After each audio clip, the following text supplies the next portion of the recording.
Hi everyone, I'm Oliver from Blendtuts.com, and in this tutorial we're going to see how to not to design this card, alright, but just to add the materials to a card, how to set up different materials for the same model, one for the front and another one for the back, and then we're going to simulate a lot of cards falling down to the floor using the rigid body dynamics new in Blender 2.66. So I hope you enjoyed. Let's start by deleting this cube here, we don't need it. And this camera, I want it out of the way for now, so let's press M and move it to this layer for example. Right, we will turn it on later. Press 7 in the numpad to just create a plane from the top, Shift A, add a plane, press N to show this panel here, and here in the dimensions I know that my card is 5.5 times 8.5. Okay, for jumping between these two fields, I use the tab key. And with this here, there is something very important that we need to keep to do here, because later we are going to use rigid body simulation. And when we use rigid body or cloth or whatever simulation we do with physics, it's very important that the scale of our objects is 1. Otherwise, Blender will be confused and it will not give the desired results. So in this case, as I scaled the plane, now the scale is like these weird measures, and I want them to be in 1. What I need to do is to press Ctrl A, and here just apply the scale, and now the scale is 1, 1, 1, which is exactly what we want. Now press Tab to go into the edit mode, press E to extrude, and extrude it very, very slightly, because it's just a piece of paper, but I want it to be a little thick. Okay, just add this 2 divisions here with Ctrl R and the mouse wheel to add more divisions. Scale them into the Z-axis, like so. Press S, Shift C, so I can scale in the X and Y axis, like this. Okay, we could also have beveled these borders, but well, it's just another way of doing it. Okay, so now we have the card. I need to add the materials to it. First, let's go to the Blender render and pick cycles render, because I'm going to render in cycles. Go to the materials window, and here just add a new material which will be called border material. What we are going to do here is that I'm going to apply a material that will be here in the borders, because well, the sides of the card are like pure paper, so they will be like white. But in the front and in the back we have the textures for the visit card, right, which is printed. So I will load the textures and I will assign different materials to the front and the back parts of the visit card. So for that, let's go here, add a new material, and this material will be front matte. Okay, and let's create another one. Well, actually not yet. We will set up the front material, and the back one will be like a duplication of this with little changes in the textures, so let it be for now. What I want to do is to open here an UV image editor, because I want to load the images. And well, you can load them from the interface and whatever, but in this case I'm going to load them dragging and dropping them into the UV image editor, because it's faster and more comfortable. So let's just drop it here, and here we have the front of our card, right? You can use any card design. Okay, and here we have the name, which is pretty big, so I want to call it like front diffuse. Okay, this thing, the thing here is that later in the card, I want this area here of the logo, the website name, and this metallic part, I want them to shine in the material. So what I need is to add here a texture that I already created, which is just based in this one, and these parts are like white or gray. This is white, but all the background that I don't want to shine is black. So let's check it. This one. Okay, so this will decide where the glossiness will happen, right? We will see that later. So let's call this back, front glossiness. And now let's just load the back diffuse and the back gloss. Great, so now I have the images. I need some UVs to put them into, all right? Probably they work without the UVs, but I prefer always to make UVs, and in this object they are really simple. What I'm going to do is to go to the top view with the back and the front faces selected, press U, and pick Project from View, Bound. What this will do, as you can see, it's to just unwrap the plane, and it will fit to the model from the view. Okay, so if we had it like this, it would project it with the perspective. Okay, let's just try so you can see it. Okay, here you have the perspective, and it's adjusted to the boundaries of the image, but I want them from here. Okay, so now what I have to do is to select the front face and go here to the front material and click Assign. This will make this face have the front material. All right, so if you can get it now, here, if I click any face that is in the border material, it will highlight here the border material, but when I click the front, it will highlight the front material, which is the currently assigned material into this part of the card. All right, now we are going to set up this material a little. So let's press Tab. Let's go here to the node editor. Here I am in the materials already, and let's press N to hide that panel. Here I am, and what I need to do for now, I will just increase this so you can see it better. And let's start by loading the texture, image texture, and here from the drop menu, I can pick the front diffuse, right, and just plug it here. And probably it works already, but I want this texture to be projected in the UVs of the model. So Shift A, add an input, texture coordinate, and UV, right? So this texture will be projected on the UVs of the model. Okay, perfect. And we have already the diffuse material. Now let's see how this looks. And later we will add the glossiness to that part. So pick here the rendered. And here you have that it's working as intended. Right, let's go to the wireframe and select this light. And let's just increase the use nodes, increase a lot the strength. Right, so later we can see how the shininess works. Okay, so here you have the card. Okay. And now let's add the shininess. So what we need to do is to add here a shader. Let's pick a glossy shader. And here, let's try, okay. I'm going to duplicate this. Just input here the UVs so it fits the other texture. And right now these have the same texture as this one because I duplicated it. You can go to the drop menu and pick the front gloss. And actually this is not here. This goes right here.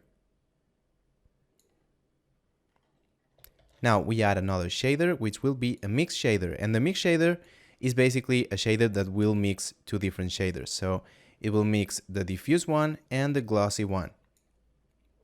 So as you can see, it's the half of the material is diffuse and the other half is glossy. If I change here the value, you can see how it's completely diffuse and now it's completely glossy. What we need to do is to pick the image texture that has the glossiness amount, like in grayscale, pick the color and put it in the factor. And now, as you can see, only the parts in white in the texture are shining. Here you have the shine, here is completely shining, and here it doesn't shine. As you can see, the parts in black in that texture are not shining at all. But the other parts are like with a metallic effect, which is exactly what we want. There is another little trick here. and is that we could go ahead and add here another color mix, plug it here in this connection, and put here a black color. And now by changing this value here, we could make it the original texture, or we could add black to the texture so it's less glossy. So as you can see, with the factor 1, it's not glossy at all. So we can just configure the amount of glossiness that that texture has. Basically, what this is doing is just mixing a black color with the original texture for the glossiness. So if we get more black, we get less glossiness. So we already have this material. I think that is okay. We can also play a little with this roughness. In 0, as you can see, it will reflect the light. Well, it's not reflecting the light because the light is not a model, it's just a lamp. But here you can see how the glossiness is picks a smaller size, and here the size increases. All right.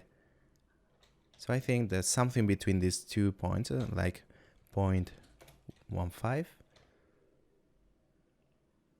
Okay, I think this is good. And now we have to create the back part of the card.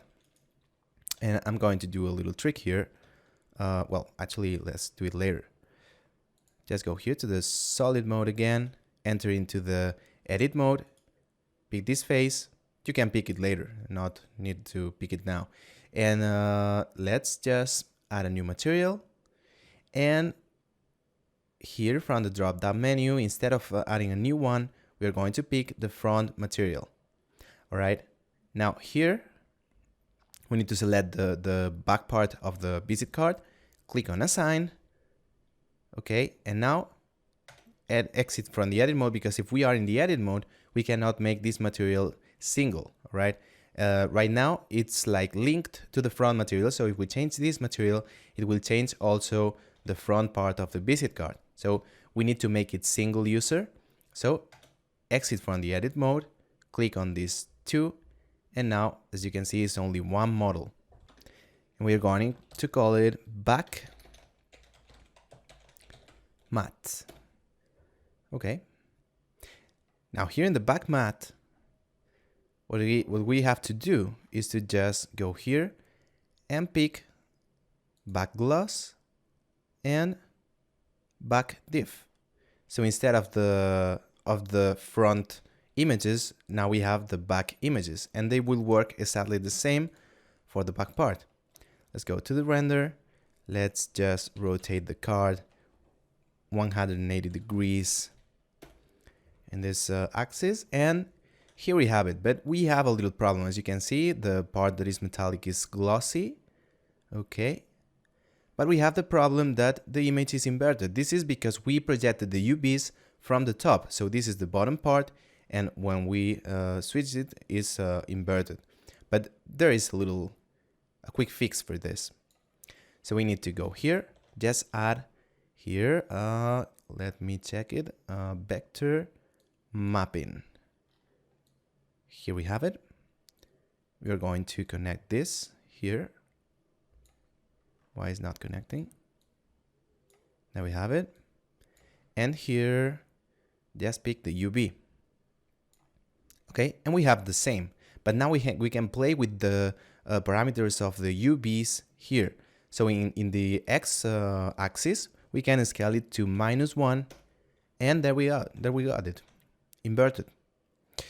Okay, so now we have our card, and as you can see, it's working pretty fine, just as we want. Okay, so let's just rotate it 180 degrees so it's from the top right now. Okay, so we already have our card. Let's close this, and we have to go ahead and start with the physics simulation to create a big amount of cards. So let's go to the solid mode and delete this lamp because we are going to add a different lighting later. And here let's press 7 in the numpad. All right, Shift A to add a plane, and this plane will be our floor. Let's put here in the dimensions something really big, like 350 and 350. This is pretty big. And as you can see here, the scale is not 111 because we scaled it right now. So what I need to do is to apply that scale with Control A, apply scale, the same we did with the visit card, because otherwise Blender will fail in the simulation. So we need to pick this card, put it here so it falls down, and let's start with the physics. So let's go here to the physics panel and select the card and apply a rigid body. Select the floor and apply a rigid body. And I will press play or Alt A to play the animation. Everything falls down according to the gravity. Okay? This is not what we want. The floor shouldn't fall down. So instead of active here in the rigid body panel, we just put it on passive. This means that other objects will collide with it, but this object won't be affected by forces or by gravity or anything. It will be there so other objects can collide with it. And if we press play, you can see that the floor doesn't fall down now. Okay, now for making it more interesting, just rotate a little the card so it falls down to the floor, and as you can see, it falls down. There are several reasons why this is happening. Okay, one of them could be that the floor doesn't have any thickness at all, and any subdivision is a really big polygon. Okay, so let's just subdivide it a couple of times like this, and let's press E to extrude and extrude it downwards a little so it has some thickness. Now we press play, let's see what happens, and as you can see, the card is stopping right there. Right, another reason could be that the objects are so thin that the collision margin is not big enough to detect the collisions for Blender. All right, so we could go here, activate the collision margin and increase it, or leave it be like this, and it should work just fine. There we have it. And another reason could be here in the scene. Here we have the parameters. In the scene panel, we have the parameters for the gravity, the velocity with the objects falling down and everything like that. We have here some options for the rigid body fields and everything. Okay, and here we have the steps per second.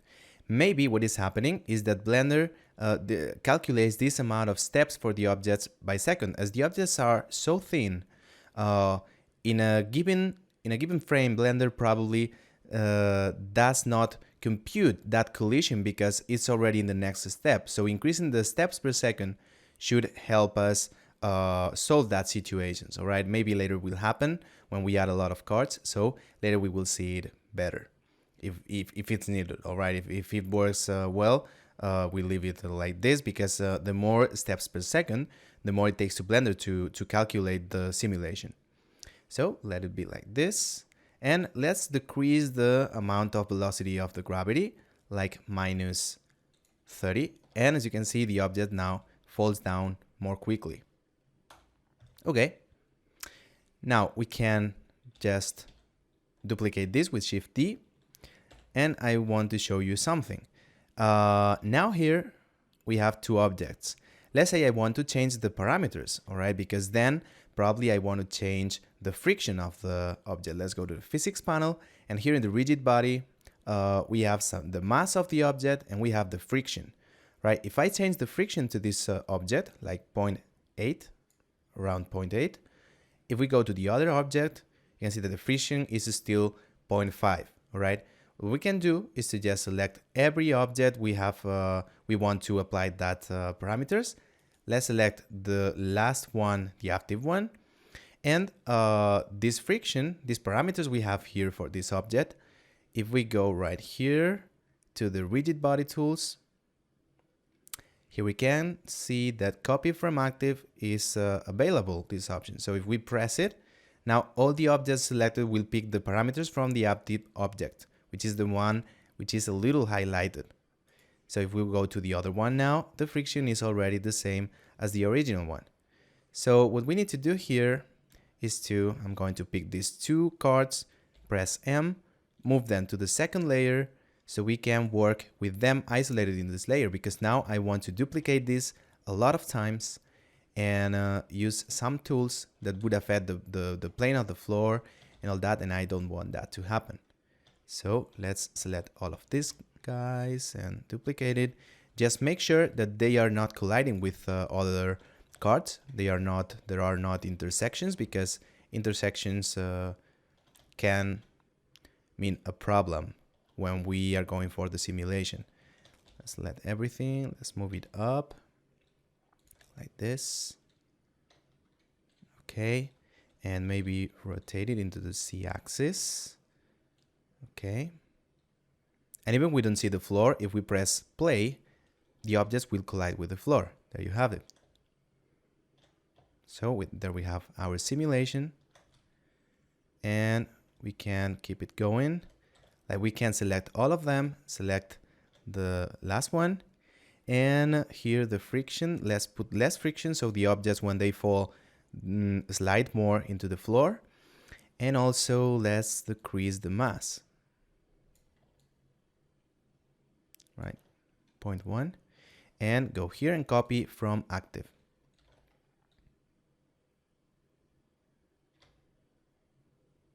And something like this is what we want, but we want more cards into this simulation. So let's just probably pick all of them and again duplicate them like this. We can pick all of them again and move them just a little, rotate them like this, something like this. Let's press play, see what happens. Okay, and this is starting to look something similar to what we want. Let's probably duplicate this. Just move it here. That should be okay. And what we can do now is to pick one of them, activate here the soft selection, and pick the random value. So now I can just move this one, and with the mouse wheel increase the amount that everything moves into a random values. Okay, so as you can see, as I move the scroll wheel, they will move, but we need to be very careful because some of them can collide. Okay, so just pick one, just rotate them like this. Some of them are colliding, and if I press play, they probably explode or something, and surprisingly they didn't. But as you can see, there were some errors here. So this is something similar to what we want. Okay, and there are those 2 or 3 cards that fall down. Let's go to the sim panel and increase the amount of steps per second to see if that is solved. So let's put something like 80. Oh, wow. 80, and press play. Alt A. So you can see there are some weird movements there because there are intersections between the cards, and as you can see now the simulation is better. Any card, no cards fall down, but it takes more time. Okay, but here we have something similar to what we want. Let's take a quick render, and actually let's go right here, apply a dark material to this floor, the floor matte. Here just apply a little dark material because we don't want it to be highlighted between the cards in the parts where we don't have any card.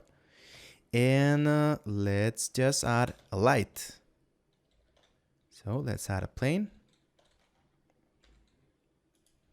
Press O to deactivate the soft selection, and here we have the plane. Make it bigger. Add a new material. Let's call it light, for example, and this will be emission material. Let's go to the render. Let's make sure I'm rendering it with GPU. Okay, so it's a little faster. And let's go here and increase the amount of lighting of emission this plane has. Let's actually put the color to something a little orange. And just do this so we can place the camera. This is the time in which we can use the camera. So press 0. All right, and actually it's not positioned in a place where I want it to be. So let's go right here, press Control and scroll the mouse so it can zoom in, and I just selected this card here to rotate around it, and let's just rotate around because this way I can just focus on that one. Just again make something like this. Okay, something like this is good. And by pressing here Control Alt 0 in the numpad, we have our camera there. So select the camera here, press Shift F, and with the mouse wheel we can just take it farther or closer to the cards. Something like this would be good. And actually, to make sure we only see what is inside the frame, I can go to the camera options, and here in the Passepartout just increase the alpha so we only see that part. Okay, now the next step is to select this card. Let's Shift S, cursor to selected, so we have the cursor there. Let's go to this view here and Shift A and add an empty. Plane axis will be right, and we are going to add this to use this empty. We're going to use this empty. As you can see, there is an empty. We are going to use it for focusing the camera. So let's go to the camera, select the camera here from the outliner, and here let's go to focus into empty and increase the size so it blurs the other part. And as you can see, it's focusing in that empty. Decrease it because it's too much.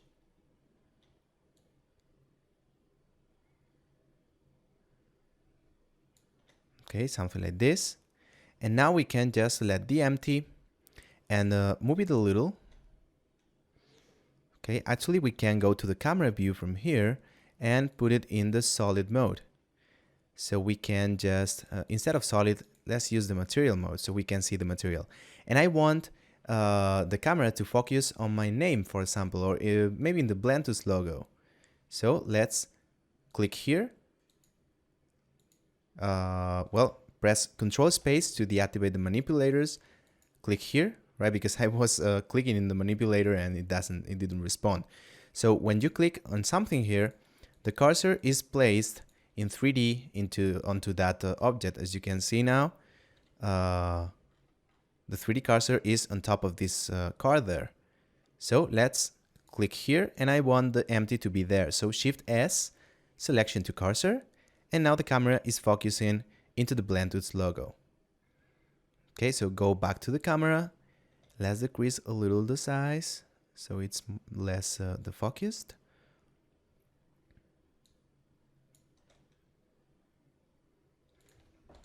One.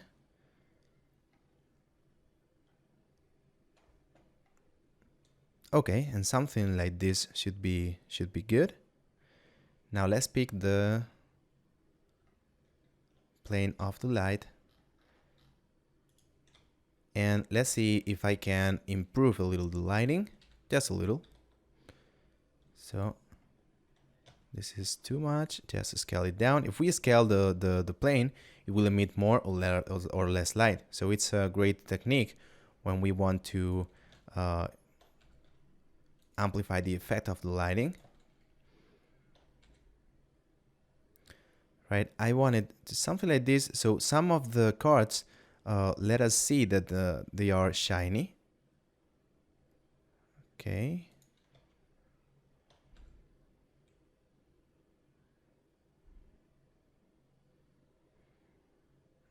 Something like this, just decrease it a little. And add more orange to it. Okay, so we already have our render. Let's save this. Here we have our render. And now probably we can set up the final render. So let's go to the render panel. And GPU, this will be 1280 and 720. Put this on 100. And let's go here to the sampling. And for the final render, something like 350, for example. Right? Because this should get the noise we get into this depth of field. It should be right, or at least acceptable. And now another thing we can do is to actually set this up a little, and I'm going to show you why. Because there is a big difference between rendering this with 64 and 64, then render it, for example, it depends on your graphics card, it depends if you are rendering with GPU or with CPU, but the size here of the tiles is very important, all right? You should try numbers of power of 2, like 128 or 256, and so on. So for me, in my case, 256 is the best option. And it's a lot faster, I can tell you. This size is almost twice faster than 64 by 64, because I have 2 cores in my graphics card, so it's rendering 2 tiles to bigger tiles at a time. And with 64, it has to some kind of initiate more stuff, or I don't know why, but it's almost 40% faster. Okay, so it's really, really great. Also, if you want to see the complete image as it refines, you can activate this, but it will take a little longer. So I prefer to not do it, and I will come back when it's rendered. Let's save this. Let's press F12 to render, and there we go. So I will be back when it finished the render. Okay, the render already finished. It took around 1 minute. And now let's go a little to the compositor. So let's press Shift Space to exit from the full screen. Let's open the node editor, Shift Space to enter here. And let's go to the compositing nodes. Use nodes, activate the backdrop because I want to see the image in the background, Shift A, and an output viewer to see what we are doing. With Control Shift click, left click, we can see the backdrop. And with V, we can zoom in or out. All right, the first thing I want to do is to add a vignette effect. Okay, so the borders are darker. So let's add here a mix node. Let's go add it like this. This connection, I don't want it anymore for now. So let's cut it with Control, left click and drag. We can cut connections like that. And now let's just pick a black color here. And let's add another matte ellipse mask. Just plug it here in the factor of the mix node. And as you can see, we have this round ellipse right there. We have to, this is the position in X and Y. And we need to change the width. So it takes almost all the width of the image and the height, like that. Now, instead of add, it will be subtract. And the max will be 1. So we see only that borders. And now, after this connection, we should add another filter, blur, and add it into that connection.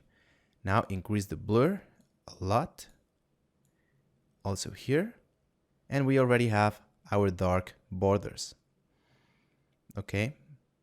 Now, here also with this mask value, we can change the amount of effect this mask has. So in one, it will have the full effect, and if we decrease it, it will decrease the amount of black we have in the borders. So something like this should be enough. And now, apart from this one, I want to add a filter, not distort, lens distortion, add it right here. And here with distort, you can see what happens, right?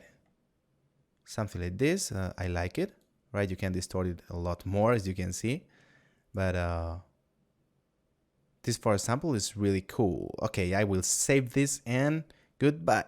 No, just joking. I'm funny today. So here, just put something like 0.1 and okay, this is not too much, and I kind of like it. And now the dispersion, this is an effect that to the borders, it offsets the red, green, and blue colors, alright, the channels of the image. So as you can see, there is some kind of what is called color aberration effect.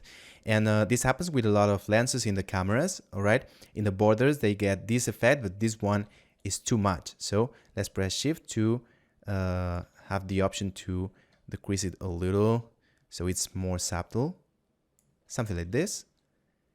And now before we end, just add a little color correction, like RGB curves, add it right here, and here we can change the color a little like this. Let's decrease a little the blue. Okay. And just as a final touch, let's press Alt V to zoom in a little. Here's the real size of the image. Press Shift A, and here in filter, let's add a filter. Add it right here, and instead of soften, I want a sharpen effect. Now you can see that it sharps a lot the image. So let's decrease it because I don't want it too heavy. Something very, very slight, subtle. And here, if we press M, we mute this node, and we can see with the effect and without the effect. So the one you like the most, I like this one. So I will give the image for completed. Let's go here and plug it in the composite node so it's rendered when we press render. And now we have our finished image. So I hope you liked this tutorial. I hope you learned a lot from it. And well, this is the final image. And there is just one little thing that I want to add here, and is that if you want to create an animation like the one you saw at the beginning of this video, you should just go to the frame where you have all the cards in the position you want, go to the dope sheet, press A to select all the keyframes, delete all of them, and the cards will stay always in the current position, in the current frame. So then you can just animate a camera over them, and there you go. So see you soon in the next tutorial, and from now I will try to create a weekly tutorial, so stay tuned and happy blending.